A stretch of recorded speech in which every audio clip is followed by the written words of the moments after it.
Hello, everybody, and welcome in to this weekend's episode of the Golden Sombrero Show. In this episode, we'll be talking about Trevor Bauer going to the Dodgers, Marcell Ozuna returning to the Braves, and we'll start our position power rankings, starting with shortstop and third baseman today. We'll start with the left side of the infield. We'll do that throughout the course of the rest of the offseason leading up to the regular season. I'm Dominic Stern, joined by Cole Bradley and Ryan Blank. Guys, how are you doing today? Good. How are you? Been better. I'm doing all right, I just feel like the bearer of bad news for a lot of people after the whole Bauer thing. And let me tell you a quick anecdote. So yesterday, did you guys know that Bauer put Met stuff on his Linktree website, like a signed hat that people can get and put in for okay, you guys know who Michael Graffa is, huge Mets fan. He's like, oh my god, he's coming to the Mets. This confirms he's coming to the Mets. I'm like, dude, I'm telling you, it's Trevor Bauer. Do not put any stock in it.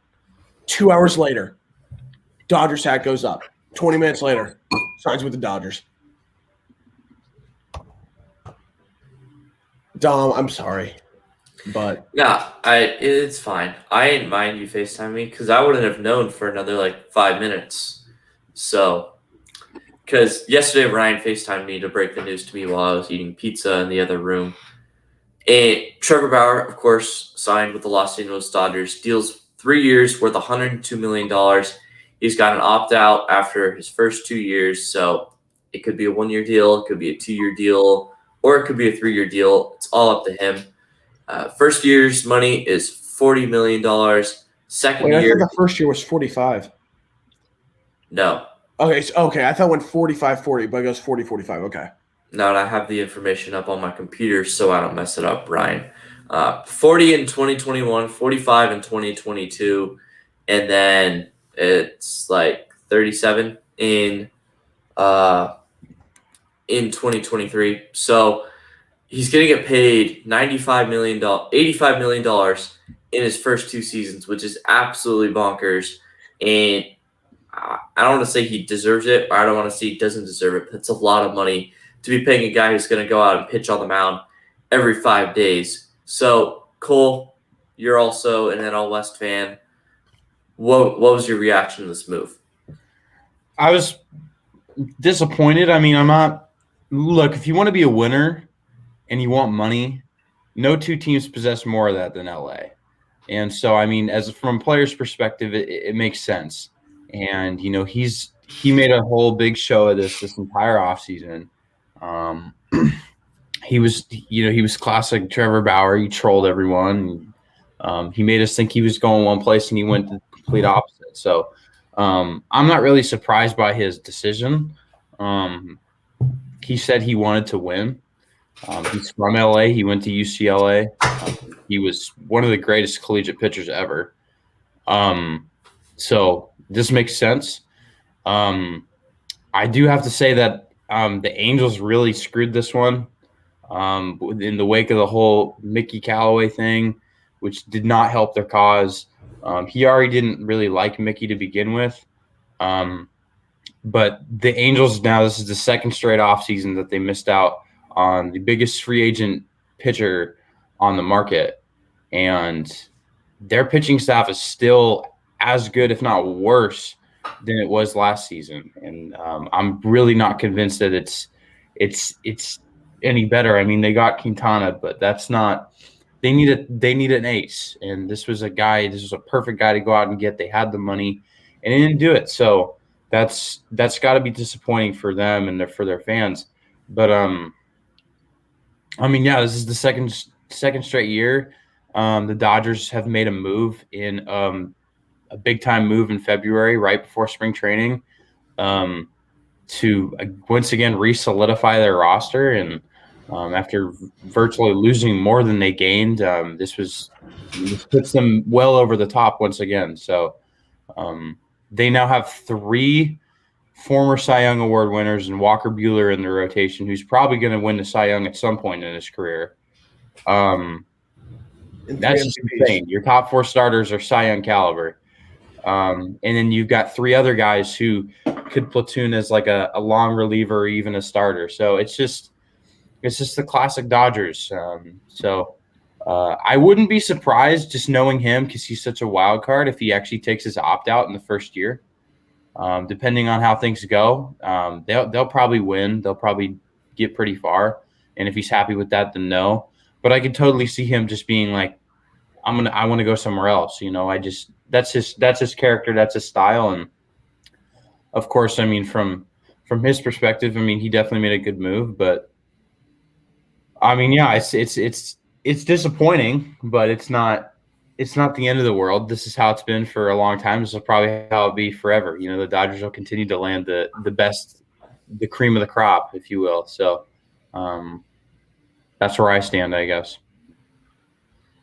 Honestly, this is a super team, is what it is. They now have 3 Cy Youngs in that rotation, and now they've also got 3 MVPs of the league. What else does this team need? Their only question mark would be another arm in the bullpen, and they have a top 10 bullpen in the league. Like, what else do they need? They now have the best rotation in baseball. They have the best lineup in baseball, and now and a top 10 bullpen.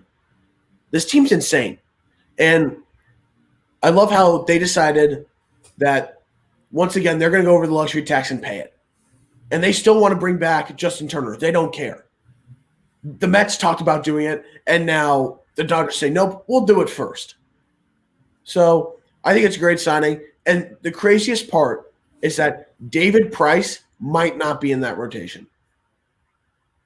If they wanted to go with Julio Urias and Dustin May as the back end, you could put Price as your long reliever. Or you could use Urias like you did in the playoffs as your long relief guy out of the bullpen.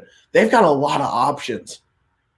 And that's how deep that team is. That team's insane. And I know you guys are tired of hearing it. But the only thing they really have to do is solidify third base. And by bringing back Justin Turner, they're going to do that. I also think this year is the year of Gavin Lux, where he's actually going to come out and he's going to do and play. Because we all picked him to be NL Rookie of the Year last year. I expect him to actually play a little bit this year. But I think that the Dodgers felt they needed to make a move to counteract what the Padres did by beefing up their rotation. And that's exactly what they did by getting Trevor Bauer. And it's a great move for them, and that just shows that they're not giving up the division for a while.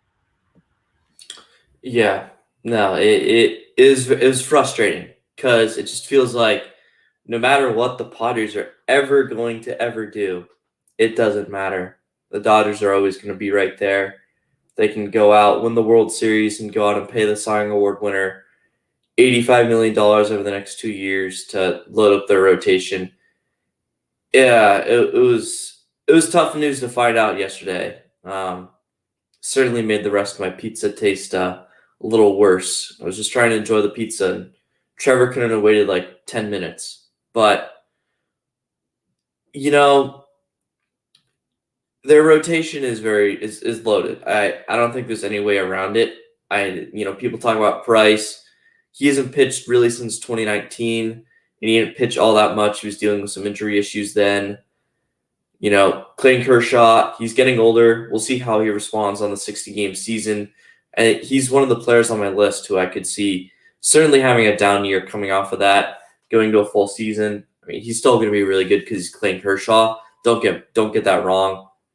Bauer, 60-game season, his numbers were a little deceiving. I mean, it was pretty well documented that his numbers were certainly better than how he performed. He still was deserving of winning the Cy Young, but there were a couple of instances of him getting really lucky and stuff like that. And then some of their young starting pitchers just completely fell apart at the end of the last season. I'm not saying that's going to happen again this year, but if that does happen, that'll certainly be helpful.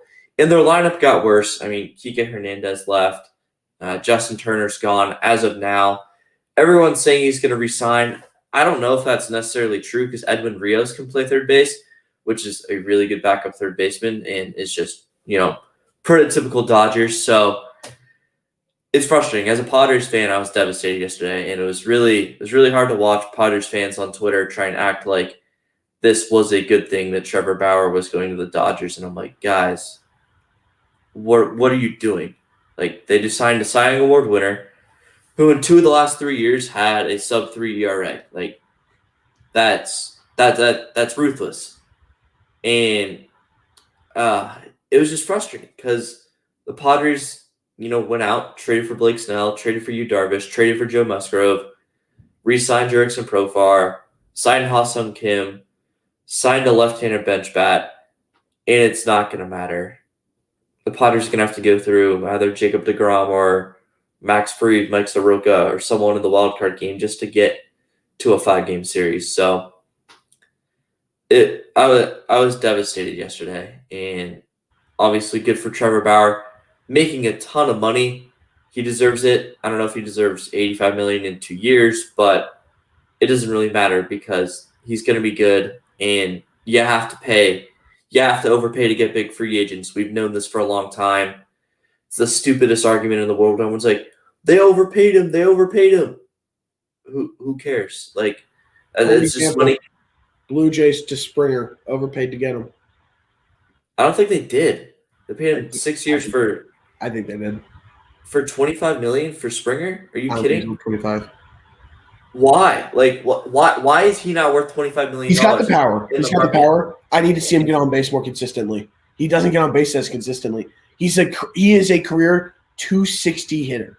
Not like in the 260s, not 260, but he's one of the best center fielders in baseball. He is, and I'm not afraid to admit that he is. But I need to see him get on base more. He's got the power. He's got the pop that you want in your leadoff hitter. I need to see him get on base more. But that was off topic. Go ahead, Dom. I mean, he has a career 360 OBP, and he's got a career OPS plus of 140. So, he's worth $25 million. Well worth $25 million. He's the second best center fielder in all of baseball, and that's behind the greatest player in our generation, Mike Trout. So, I don't know about that one. Anyways, no such thing as overpaying free agents. The world told us that the Padres overpaid for Manny Machado, got third place in MVP last year. Going to be a stud going forward. Like it just. There's a prime example. Oh, I got a real prime example on the Padres. Hosmer. Okay, yeah. Well, everyone knew he wasn't worth that money, but yes, he's an example. Anyways, the whole overpaying a player argument is very overused. It's too drawn out. So good for Trevor Bauer. I hate it because the Dodgers are still going to be ridiculous. They're going to be World Series favorites again. But we'll see. The Dodgers got to do it in a non-shortened season. That's what it comes down to because they've been favorites multiple times prior to last season, and they just flopped. So we'll see if that continues to happen or if last year just wasn't a fluke in the shortened season. Another signing, Marcell Ozuna ended up returning to the Atlanta Braves after his really good season last year. Braves posted a really cool video. Deals 4 years worth $64 million with a fifth-year option of $16 million or a $1 million buyout. Ryan, what do you think of this of this re-signing? This was a move that the Braves needed to make, with the teams like the Mets getting Frankie Lindor, and then you have teams like the Nationals and the Phillies, and then even the Marlins too. These are teams that's going to be the most competitive division. There's a lot of teams that are going to be competing, and the Braves needed to add, in their case, bring back Marcell Ozuna, who's a big piece of that lineup. He had 18 home runs last year, which I believe was tied for the most in the league with Luke Voigt. He had the most RBIs in the National League with 56. He hit 338. He was an MVP candidate. He had lost it to his own teammate, which is insane that the Braves have two MVP candidates. But I think that this is big for them because they have their guy back. They have a big piece of that lineup, and now they've got their core heart of their lineup with Acuna, Freeman, and Ozuna back. So I think this is a great move. It's a big move. I actually think that this is a great deal. I think this is actually more team-friendly. He's getting paid less than he was last year, and I think it's a great deal. I think the Braves are doing their due diligence, and they want to stay in that mode to where they can compete with the Dodgers and try to get to that World Series. because we know they were 1 win away. So I really, really like this signing. The question that now lies with me, what does this mean about a universal DH? Because last year, Ozuna was the main DH. So what does that mean going forward? Because we know he can play left field. We've known that. But could this be leaning towards that we're going to have a universal DH in 2021? It could mean that, but Cole, what do you think of Ozuna to the Braves? I mean, definitely helps re-strengthen that lineup. He was obviously such a huge part of what made them so good last year. But like Ryan said, it's a little iffy because there's uncertainty that there's going to be DH, and I think it's pretty doubtful, honestly, at this point. We might see it in 2022 or just hopefully as soon as possible. But whenever we see it, that's the mold he fits. Yeah, you can stick him in left field. The thing about him is he's not a good defender by any means. So it's going to be a little bit of an issue as far as that's concerned. But they're not paying for that. They're paying for his bat. And what he gives you on offense is just as good, if not better, than everyone else at that spot in baseball. So I think it's a good sign. I think it's good they brought him back. Like you said, with the current climate of that division being as competitive as it is, it's going to be a tight race this year, and they need their big bruisers back, and so he's one of those guys. So I think it's a good re-signing, and I think it's going to go a long way. Yeah, and the thing about Marcell Ozuna as an outfielder is his last 2 years in St. Louis were brutal defensively. He had a shoulder injury, and for some reason that just affected the way that his body moved. And he started in center field for the 2016 National League All-Star team. That's how good of a defender he was. And he just was never the same. And now, of course, it's very well documented. He's not a good fielder, has no arm out, but out in left field, that's where he's going to have to play. And I'd imagine he doesn't play 162 games next year, probably like around 140, if we're being completely honest, because he's going to need those days off because his body's kind of torn up. He's not a good defender. It's just not worth having him out there. But you guys mentioned that bat is unreal. And he had some good years leading up to the season, but none were anywhere near what he was like in 2020. I mean, he had a 175 OPS plus. And if he played left field, he would have definitely been in the MVP contention. He played all 60 games. His teammate, Freddie Freeman, ended up winning it, but his numbers were absolutely unreal. And the Braves, like you guys said, they needed to do this because the past couple of years, they needed that one bat to complement Ronald Acuna Jr., Freddie Freeman, Ozzie Albies, Dansby Swanson. They needed that one like big power right-handed guy in that lineup. It was Josh Donaldson the year before.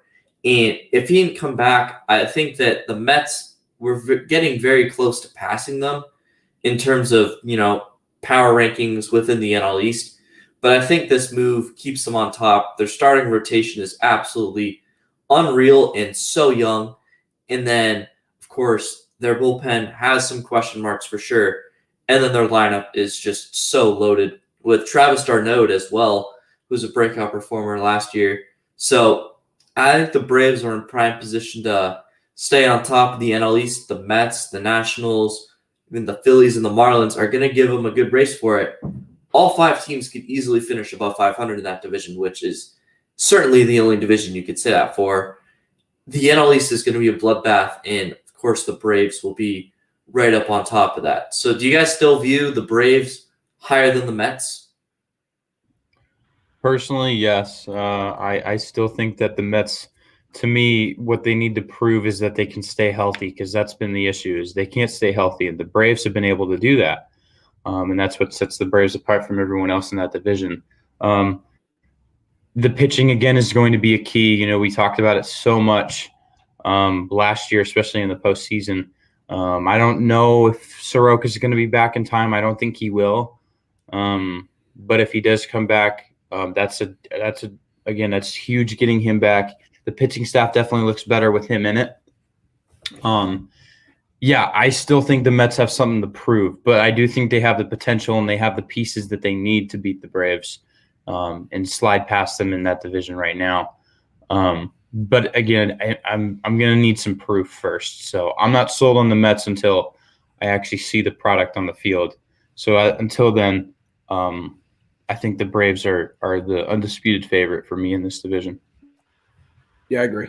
I think that they are the best team in the division, and for me, I think it's that the health does play a factor. You have the Mets who do have a lot of injuries that happen throughout the course of the year, but overall, I like the Braves lineup better. I think it's like the Mets have a great lineup, but there's a few things I need to see from the Mets.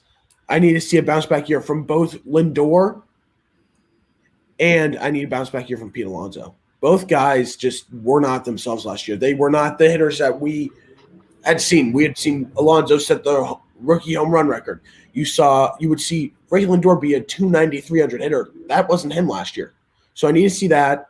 And also, I need to see how they formulate that outfield. That outfield has a lot of question marks on who they want to put out there and where they put each guy. So I think you have to also look at that aspect is who and where are they putting in the outfield. But the Braves, I think they're the top dog. I think they've got the better lineup. They've got a solid starting rotation. They really do. I just need them to add another arm or two for the bullpen, and then I think they're set. Yeah, they're such a weird team because they obviously brought in a lot of guys, so they have a lot of potential to get better. They finished in last place last year, and going from worst to first is not common at all in the MLB. So I think that the Mets are certainly behind them, like you guys mentioned. I don't think Pete Alonso is necessarily going to have a bounce back year. I mean, I think that what we saw from him in 2020 is more of what we're going to see from him. He's a bigger dude, great hitter. I mean, if you got a guy, power hitter with a 326 OBP and hit 16 home runs and 208 at-bats, I mean, that's pretty good. That's a home run right around every 12 at-bats. And you'll take that out of a power hitting first baseman. That's a 123 OPS plus last year. So that's a good year. His 2019 season was never going to be replicated. Great player. But that's all I have to say about Pete Alonso. But the health remains an issue. And I don't know if they changed their training staff with the ownership turnover. I mean, that would certainly be something I would have been interested in if I was Steve Cohen, because clearly the injury staff or the medical staff that was working under the Wilpons was just not getting it done. And we all know the Wilpons were cheap. So it wouldn't have surprised me if their medical staff just sucked, and that's why they're always hurt. And yeah, Lindor's a big reason why I'm not exactly putting him over the top, because he's been an MVP runner-up, super close a couple of years ago, but then last year he just was not that player. So I agree. He needs to have a bounce-back year. I'm also concerned, is Stroman going to be good after he didn't pitch at all in 2020? Everyone's talking about Thor. Well, Thor's not going to pitch until probably August or September of the season. So there's still a lot of question marks with the Mets, and I think they're going to be a playoff team, but I don't think they'll pass the Braves. So, guys, we're going to start our positional power rankings. Let's start with shortstop, because I think that this one is certainly interesting, because shortstop was well documented about 5 years ago, just wasn't a very good position at the time. But now it kind of feels like we're in the golden age with shortstop. So, Cole, who is your top 5 shortstop? And we'll start at number 5. Okay, so number 5, I have Tatis. I don't think I really need to. I don't think he really needs anything else to prove to me that he's a top 5 shortstop in the league after what he's done in his first 2 seasons. Career to this point, he's hit 39 homers, he's driven in 98 runs, and he's a career 301 hitter already. And I mean, he's not even close to being 25 yet, and he's arguably one of the best players in the game, and he's quickly becoming the face of the game, which is just crazy to think about. So I think all those things that he embodies, is also part of this new age of baseball that's making its way into the league at this point. And he kind of embodies everything that I feel like a shortstop should be at this point in their career. I think he needs to clean up the defense a little bit more. But, I mean, he already is just a showstopper at that position. So he's number 5 for me. My number 5, I'm going with Trey Turner. He had a great year last year. Hit 335, led the National League in triples with 4, led the league in hits with 78, at 12 home runs. Here's the thing. You saw the Nationals lose a huge piece in Anthony Rendon. And they needed someone to step up to be that guy alongside Juan Soto. And that was Trey Turner. He stepped up. He had a career year, career highs in on-base percentage, slugging percentage, OPS, OPS plus. He had 157 OPS plus last year. He was insane, and he had a great year. And I think that he's one of those guys who's underrated. And I think last year he put himself on the scene.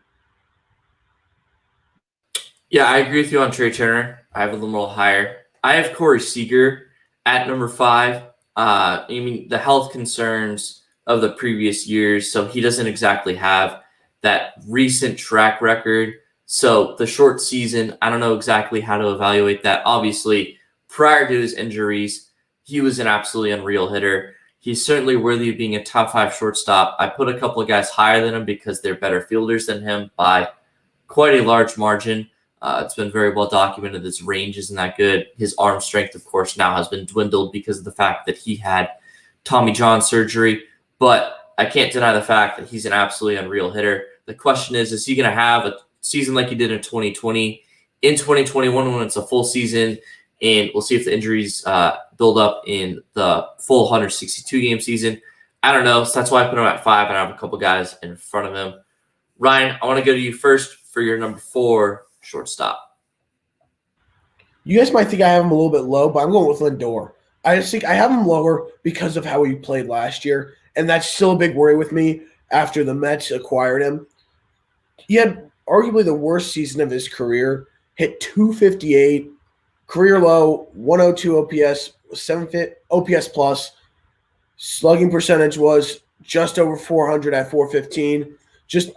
I expected a lot more from him, and he just struggled the entire season. So I think that he is my number 4. He's still one of the best shortstops in the game, no doubt. He's an insane level player, and he's got the talent. He can get back to where he was because, like you said, Dom, he was close to the MVP a couple years ago. I want him to get back there, and then he's easily top 3 for me. So my number 4, I'm going with Corey Seager. Based off of the year he had last year, I really think it's hard to not make a case for him being in the top 5. Regular season, 15 home runs. He hit 307. I mean, postseason, 20 RBIs, 328, 8 homers. Yeah, the fielding is not there, but solely on the basis of hitting, I mean, he's one of, if not the best hitter at his position currently. And you can't argue with that. So yeah, I think just on the basis of that, he has to be top 5, but that's just me. I also like the way, he was able to come back off of injury and have such a huge year because everybody doubted that he was really going to be a factor after his surgery. But I mean, the offense definitely did not take a dip for him. If anything, got better. And he honestly was kind of an MVP candidate. For me, at least, I feel like you had to put him in that conversation from this past year. So definitely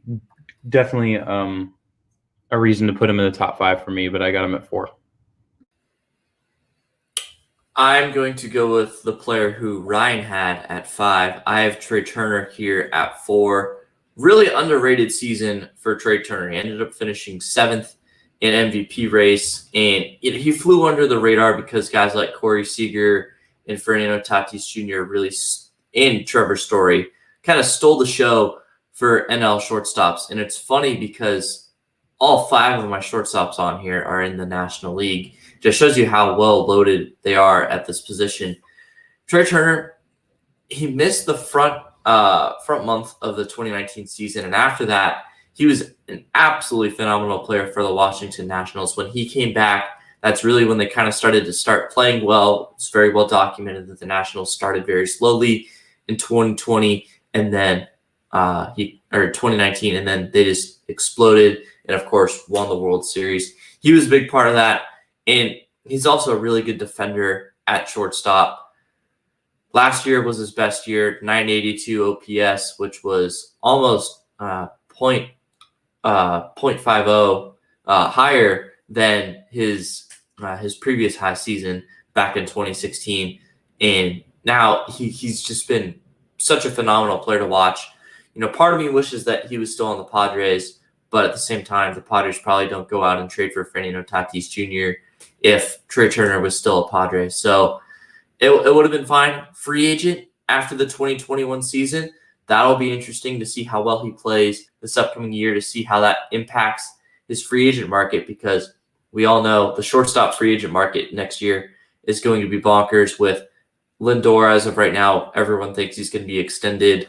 Carlos Correa, Trey Turner, and Corey Seager, and Trevor Story. So 5 of the top 10 shortstops in all of baseball are going to be free agents next year. Makes me happy that Fernando Tatis Jr. is locked up for the next 4+ years.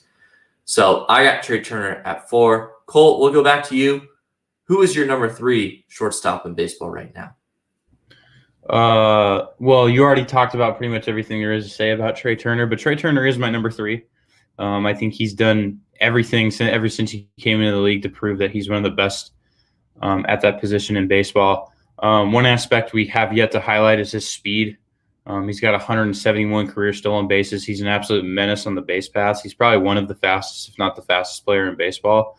He's also a very smart base runner, which definitely adds to his capabilities on the base paths.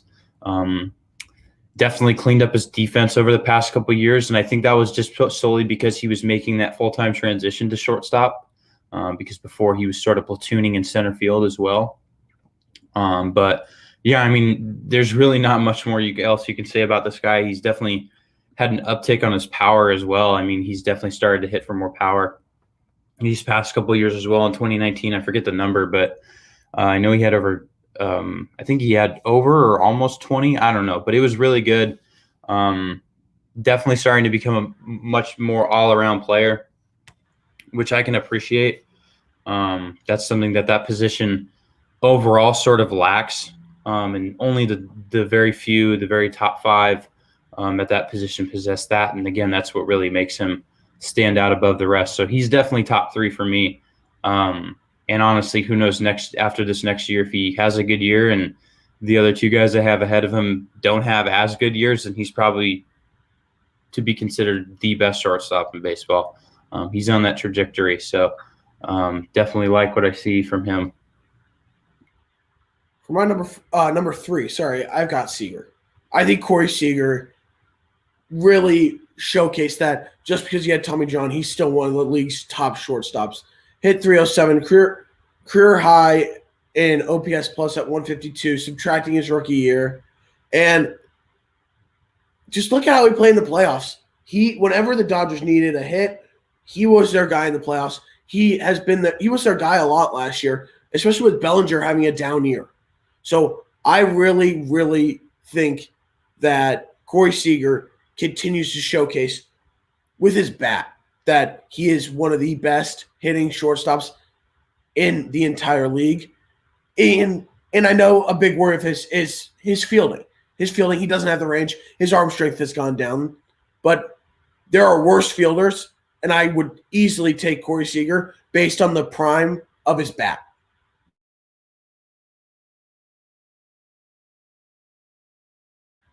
Dom, you're on mute. There we go. Classic Dom. I feel like it's always once a show where I forget to unmute myself. Oh, well. So we've all talked about Corey Seager, and now we've all talked about Trey Turner, I believe. So my number 3 is going to be my shortstop, Fernando Tatis Jr. I could have put him a little higher, but I valued what Lindor had done in the past, and Tatis has only played 150 games in the major league. So still waiting on I want to see a full 162 game season out of Fernando Tatis Jr. Just see more games before I put him in front of Francisco Lindor. But Fernando Tatis Jr., he's the lifeblood of the Padres who finally had a good season in 2020. He is the face of baseball, and you're seeing him promoted more than just about any player in all of baseball. He's on the cover of MLB 21 The Show, and it's going to be awesome. Big part of why he was better in 2020 compared to 2019 was he cleaned up the fielding. He led all shortstops in errors until Tim Anderson passed him in like late September, despite only playing 80 games his rookie season. A lot of them were throwing errors. He cleaned that up. He led all shortstops in outs above average, according to StatCast in 2020. So that was certainly very promising to see there. And he just showed that he was a mature hitter. He had a 2-week stretch in the middle of the season where he was just awful, but he rebounded from that in the final week of the season. And then he came up clutch multiple times in the postseason for the San Diego Padres, including multiple base hits in the series against the Cardinals, the 2 home runs in Game 2 to propel the comeback. He should have went yard off of Brusdar Gratterall in what should have been a Game 2 Padres victory against the Dodgers. Unfortunately, Cody Bellinger robbed him, and of course that was super upsetting, but that happens. And I'm excited to see where the future goes for him, but I do need to see a little bit more just on the field from Fernando Tatis Jr. if I want to put him in front of Trevor Story and Francisco Lindor. So, Ryan, who's your number 2 shortstop in baseball right now? My number 2 is Tatis. And the reason I don't have him at one is what you just said. We have a small sample size from him. We haven't seen him play a full season yet. So what he's done has been insane. And I still think if he would have remained healthy, I still think he probably would have won NL Rookie of the Year if he would have remained healthy. I still think that. And last year, he was the frontrunner for MVP for a while. Then he started to slip a little bit. But he's one of the most exciting players in baseball to watch. I love watching the Padres because of Fernando Tatis. That is a fun team, and a lot of that is due to him. And then just what he does at the plate. 17 home runs, 45 RBIs. He had a 155 OPS plus. He was terrific last year. Again, I still think he would have had a great chance to win MVP if he didn't take that dip a little bit. But again, I need to see him improve that fielding, become a little bit cleaner in the field, and just keep his production up at the plate. And he's going to be the top shortstop in the game very soon. I just need one full season from him and to keep his production where it's at. Cole, who's your 2? I got Trevor Story. I think the only thing that doesn't make Trevor Story the number 1 shortstop in baseball is because he hasn't been doing it as long as Lindor. He's just the full package. He's got speed. He plays great defense. He's such a slick fielder. He's obviously a really good hitter, and he started to really turn into this, franchise-looking kind of player. And that's such a huge thing because, again, Colorado just lost Arenado. They're probably going to end up losing him. And that's losing 2 franchise-caliber players in less than 2 years almost. So, I think the thing that makes him so good is, obviously just he's the full package. And ever since he kind of broke onto the scene all the way back in 2016, he's been so consistent. It's been an easy 25-plus homers, 80-plus RBIs almost every single season, and hitting in the high 200s as well. He's also started to strike out less and walk more, which is a huge thing, I think, or at least he walked more in 2019 than he has, but he does strike out quite a bit. But he has more discipline, and he's definitely become a much more refined hitter. And say what you will about Coors Field, the guy's also really freaking good on the road. So I mean that's going for him as well. He's number 2. There's not really much else you can say about it. He just possesses everything you want in a shortstop. Yeah, I'm a big Trevor Story fan, and that's why I don't have him at number 2. I have Francisco Lindor at number 2. I mean, I think Lindor is a top 5 fielding shortstop in baseball, and there are some really gifted fielders at shortstop who just refuse to hit the baseball.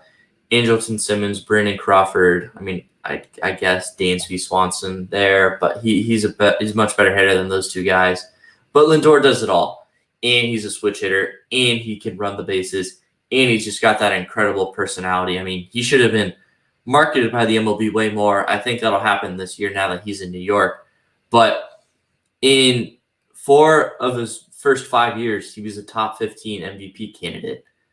Like that just doesn't happen. And he's been incredible. His 2020 season was not that good. It was still above average based on OPS plus. He had a 102 OPS plus, but in his previous years, he was always up there, and he was always a Gold Glove candidate. And I mean, Gold Glove candidate. I say that candidate because he was just a good fielder.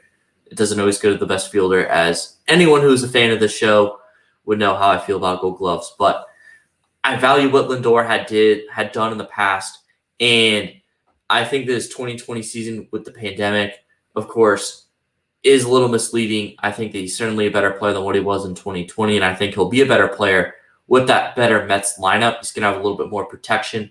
I think he's going to have a rebound year. I don't think he's going to be an MVP, but certainly going to be back to where that player was prior to 2020. So I have Lindor at 2. Ryan, who's your number 1 shortstop? My number 1 shortstop is Trevor Story. The power that he has and the ability to just get on base as well. He hit 289 this year, OPS of 874. His slugging was 519. He was terrific this year. And he's a solid fielder. Yeah, are there some elite fielders at shortstop? There are. But those guys don't possess the bat of Trevor Story.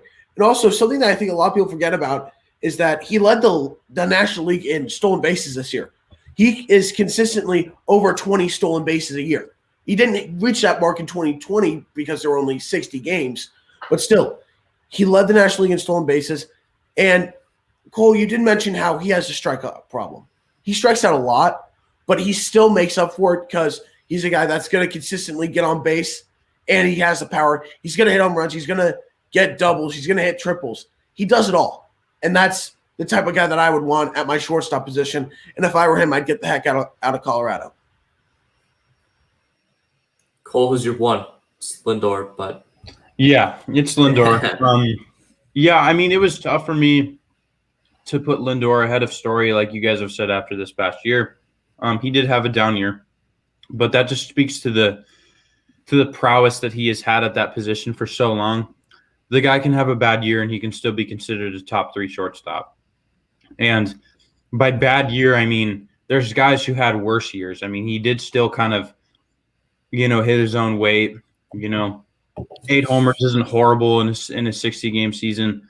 Obviously, we know he can do better, and he will do better, especially in a new environment. I feel like he's going to thrive in that ballpark. But, yeah, I mean, the guy can switch hit. That's a very valuable commodity in this league. And not only can he switch hit, but he doesn't really have, a weakness from either side. He's got power and he can hit well from either side of the plate. He's really good in the field. He makes it look easy out there, like it's no big deal. And when you got a guy out there who's just kind of messing around and he's that good at defense, that's how you know he's at least top 5. He's so talented, probably one of the best shortstops to ever play this game when it's all said and done. He's definitely on that path. And that's saying something because there's been a lot of really good ones. Yeah, I don't think it's at the end of the day, it's hard for me to put anyone in front of him. He's just been doing it for, ever since he came into the league. And that's been a long time. It's almost been 10 years. It's crazy to think about. And he's just so talented and gifted. And I actually can't wait to see how he does with the Mets. It'll be fascinating. And if you guys haven't picked up on it, my number 1 is Trevor Story. And I wouldn't be surprised if Lindor repasses him or if Tatis passes him, because I think that the gap between these position rankings is so small. it's not like who I have at number 1 at third base, and I think he's miles better than everyone else, given what he's done. But Trevor Story, absolutely unbelievable. And yeah, I talked about Lindor being a top 15 MVP vote getter in the 4 years leading up to 2020. Trevor Story's been our top 12 MVP vote getter in the National League the last 3 years. So he's been getting that respect that he deserves. You can say Coors Field all you want, and listen, I get it. Hitting in Coors is easier than hitting down at any regular baseball field. But there's a second part of the Coors effect. The Coors effect is that the breaking pitches don't move as much, which is really what makes it easier to hit in Coors Field. So then when you play your 81 games at Coors Field, all of a sudden now you go out the road, and the way that Coors works is Coors is above 5,000 feet elevation. Not a single stadium in the MLB outside of Coors Field is above 1,000 feet. So huge difference. You go back on the road. Now all of a sudden the breaking pitches start to move. The fastballs aren't rising as much. And all of a sudden, totally different. So yes, they hit worse on the road because their home numbers are inflated, but the road numbers are deflated. So the Coors argument is BS. And I think the true people that know about the Coors argument, they're the MVP vote getters. Like, they know. And it's just an argument that a bunch of people use to discredit Nolan Arenado and Trevor Story. And it's done. Trevor Story, I think, is the best shortstop in baseball. And I look forward to seeing what he's going to be able to do without Nolan Arenado to protect him in that lineup. Now they still have Charlie Blackmon and a couple of other good hitters to surround him. But it's not Nolan Arenado. And we saw a lot of people were concerned with how good Juan Soto was going to be when what's his name? Why am I blanking? I have his list. Bryce Harper. When Rendon left to go to the Angels, and a lot of people were like, oh no, how's Juan Soto going to do? Juan Soto got better, short in sample size, but Juan Soto was better than he was before. So Trevor Story can certainly be better. He could certainly be worse, or he could be right around that guy who has just below a 900 OPS in the course of his career. So I have Trevor Story at 1. He jumped Lindor from 1 from last year's rankings. I hope Tatis passes them and moves up to 1. If he has an MVP caliber season again, he's going to pass him, because that, of course, would mean he played well enough to be really good, and he showed that he played that full season. But for now, I do have Trevor Story at 1. So let's move over to third base. We need to go a little bit quicker on these ones. Colt, who's your number 5 third baseman? I have Anthony Rendon after his first year with the Angels, which went pretty well. 9 homers, 31 ribbies, 286 average. He had a 418 OBP and a 915 OPS. Well, after his MVP caliber season, really in 2019, I think he kind of was already sort of lurking around that top 5 echelon ever since, Bryce Harper left. But now Harper leaves, and it's him and Soto. And then he could really prove why he's always been good, because he's always been overshadowed ever since. And then again, he showed what he could do in 2019, and he sort of did it again in 2020. I think this guy, he's not the best defender. He can definitely hold his own at that position. He's not bad by any means, but he's such a really good hitter at that position, one of the best in baseball. And he proves year in and year out with his consistency and everything like that. So yeah, I got him at number 5. Ryan. Completely agree. Rendon at 5. He had a very quiet year for how he played. He had a 151 OPS plus, hit 286, and he was coming off of a season where he led the league in RBIs. So of course you have those high expectations, especially with him getting that big contract and going to the Angels. But he was solid, so he is my number 5. I have Rendon higher on my list. My number 5, and you guys are going to be surprised by this. I'm going to go with San Diego Padres third baseman Manny Machado. He's one of those guys that I think he's a top 5 talent in all of baseball. I mean, the swing, the fielding, the plate discipline. He's got it all. He just had never put it all together in a full season until 2020, and it was only 60 games. I'm very confident he can easily move up on this list, just like Tatis, if he has another season like this. But given what he had done in the past, especially his 2019 season where he only had a 110 OPS plus, I put him at 5 because I think there's guys above him that have put up numbers like this before and had better seasons than his 2019 season. So Machado at 5. I'll start with my number 4. I have Alex Bregman at number 4. I think Bregman's an absolutely incredible hitter. His 2019 or his 2020 season, of course, wasn't as good due to the cheating scandal, but he still has that good plate discipline. It's not to the level of where it was when he was cheating, but still at a 350 OBP. Pretty solid fielder at third base. Career 142 OPS plus hitter. I have Bregman at 4. Ryan, who's your 4? I have Matt Chapman. I think that here's why. Hear me out. He's just too inconsistent at the plate. One of the best fielders, in my opinion, the second best fielder at the hot corner. Easily. He's right behind Arenado in fielding. But here's the thing. Past 2 seasons, he's hit 249 and 232. That is why. And he strikes out way too much. He's only been in the league for 4 years. In 2 of those years, he has struck out over 140 times each year. That's why he is number 4 on my list. All right. That's a little high for my liking. But Cole, who do you have at number 4? I also have Matt Chapman at number 4. No. I think Matt Chapman is the best fielder in baseball, and I don't really even think it's close. The prowess that he has at that position, the instincts he has, that alone I think makes him a top 5 for me. Because if there's anything that's underrated at third base, it's defense. Those are some of the best defenders on the field. They have to have the reaction of a cat. They have to have an arm of a cannon, and he's got all those things.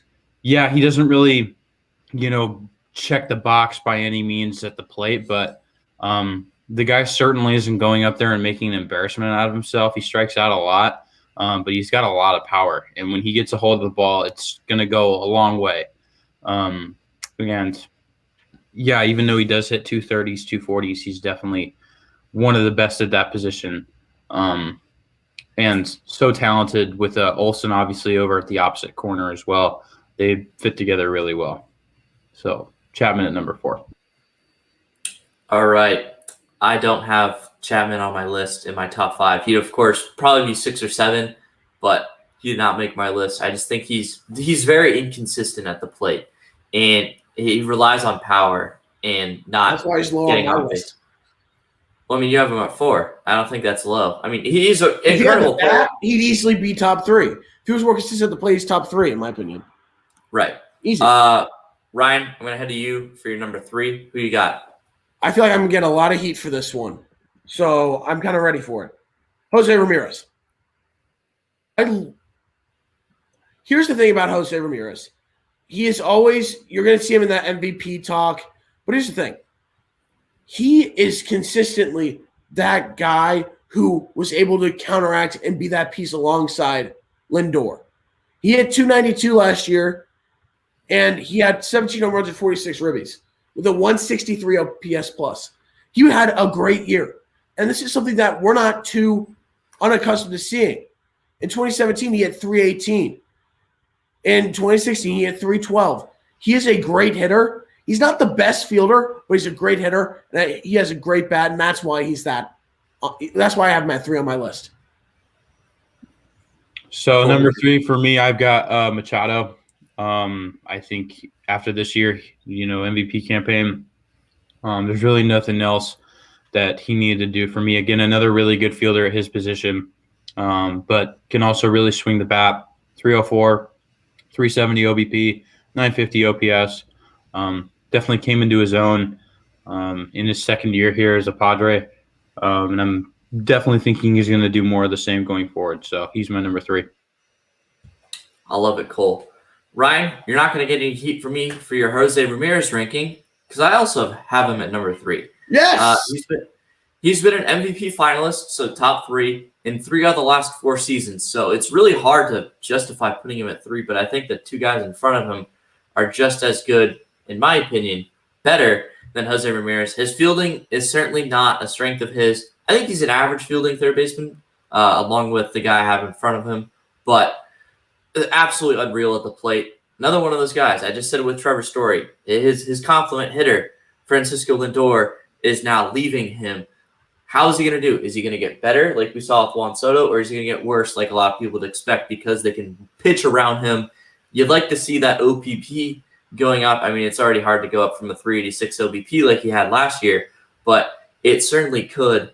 And I think the world of Jose Ramirez, switch hitter, power, can get on base. He's so good. It's really hard to justify putting him at 3, but that's what I did. Colt, jump around to you. Who's your number 2 third baseman in baseball? I have Jose Ramirez at number 2. I think he's, like you said, you pretty much said it all. He's just a really good player, switch hitter. Again, another guy who can do it from both sides really well. He doesn't really have a weakness from either side. He's not a guy who's going to really hit for average, but I will say that after this past year, he definitely proved he can. I mean, he did hit 318 in 2017, but that feels like a pretty distant memory after hitting 270 and then 255 in consecutive years after that. But he still proved he's an average guy after this year. He hit 292, 17 homers. He's got the power. Yeah, he's not the best defender, and so again, it's a little hard for me to put him here. But I think just the hitting alone sort of solidifies his argument. He's been such an underrated guy at his position up until these past couple of years. Because again, he had Lindor playing right beside him, and it's sort of hard to compete with that. But yeah, I mean, I really don't think there's anything else you can say. So Jose is my number 2. My number 2 is Machado. I think this year you saw Machado really put it all together. And Dom, you said it well on how he at times he's always had that glove, but he's been inconsistent at the plate. He brought it all together. I know it's a 60-game season, but I think he's going to continue that momentum. The Padres, in my opinion, have the best left side of the infield in baseball. And I think they're going to continue to dominate. And I love the fielding prowess that Machado has compared to his bat. I think Machado is going to consistently be a top 3 shortstop for the rest of his career. Third baseman. But yes, I meant third baseman. I registered that right as I said that. Thank you. Yeah. And I have him at 5 just because, I do value the years prior, but I think that Manny's going to be absolutely incredible again this upcoming season. My number 2 third baseman is Anthony Rendon. I think he's so incredible, and I'm glad the Nationals won the World Series and he was able to show on the stage how good he is. In 2017, 6th in MVP, 2018, 11th, 2019, 3rd, and then 2020, he was 10th. And Ryan, you said earlier that he kind of like flew under the radar. He had an underrated type season for the type of season he had, and I agree. And it's because the Angels are just dog water. They suck. And he's also just like a quiet guy. He just goes out and does his business. He just goes and works. He just puts up fantastic numbers. A little bit better of a fielder than Jose Ramirez. That's part of the reason why I put him up here in front of him. But those 2 guys are 2 of the best hitting third basemen in all of baseball. And we all have Nolan Arenado at 1, unless you have him not in your top 5. And I know that Cole certainly does. Pretty confident Ryan does. No, I don't even have him in my top 10. Just yeah. Ha ha ha ha ha. You're real funny, Ryan. This is how the world works. There's a gap, and there's Nolan Arenado.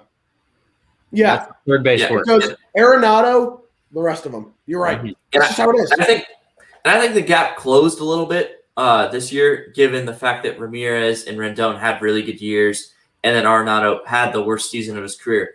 But at the same time, Nolan Arenado he finished in the top 8 in MVP voting the 5 previous years to the 2020 season, and that's with a Gold Glove in every single one of those seasons. He's getting an MVP in the next 3 years. He certainly could. And now that the Coors effect is off his back, now that he's in St. Louis, that could certainly be a thing. He's got Paul Goldschmidt in his lineup, Paul DeYoung. I think the world of Dylan Carlson. I think he's going to be the next stud switch hitting Cardinals guy that's just going to piss everyone off. It's going to be really cool. I think that he's an absolutely incredible guy. It was really funny watching Padre fans be like, "Oh yeah, well he was never the best third baseman in our division. He was never the best third baseman in the NL." And I'm like, I don't know about that. Like, I have said this before, but I am adjusting the team. Some Padres fans are as delusional as Cowboys fans. I said so. I'm not one of them. I'm a very realistic fan. There's one fan base that is completely the same as the Cowboys. The Mets are the Cowboys of the MLB. Except without like the championship pedigree. Yeah. Right. Yeah, we can't forget Anyways. about that part. Yeah. Yeah. Anyways, we just hit the hour mark. That's going to wrap up this episode of Golden Sombrero Show. I don't really think there's going to be too much more baseball news going forward. I mean, just about every big name. Of course, there's some decent-sized names still left on the free agent market. So we'll, of course, keep updating you guys with those news as they come. But we will come back next week with more positional rankings. Eventually, we'll start talking about aces, who we think about that, and our standings predictions as spring training games are supposed to be this month. On behalf of Cole Bradley and Brian Blank, Cole, I didn't call you Ryan this episode. This has been the Golden Sombrero Show. We thank you all for tuning in, whether you tuned in on YouTube or on BlazeRadioOnline.com. Thank you and have a good rest of your day.